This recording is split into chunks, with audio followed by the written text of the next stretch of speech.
आम शीर्षक हूँ प्रस्तुतिकालीन छुट्टी।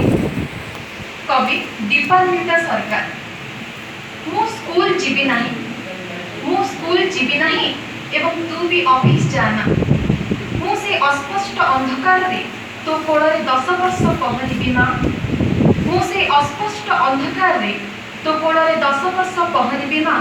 दीर्घ 10 वर्ष पर्यंत मु से रक्त मिशी रही तोर जंत्रणा अरुचि को प्रलेप करी माखिबी माँ। तेरे आउ कौन दुख माँ?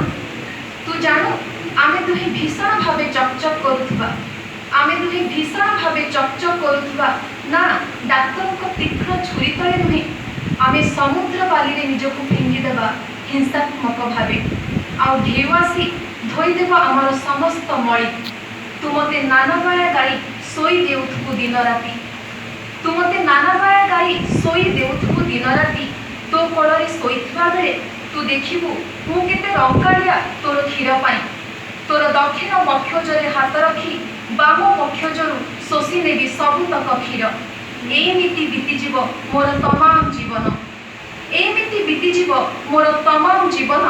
तोर ए पक्षजरु से पक्षजकु, तोर ए पक्षजरु से पक्षजर क्षीर पी पी मु केबे स्कूल जीवी नहीं, मु केबे स्कूल जीवी नहीं एवं तू सारा जीवन प्रस्तुतिकालीन छुट्टी रहिबो।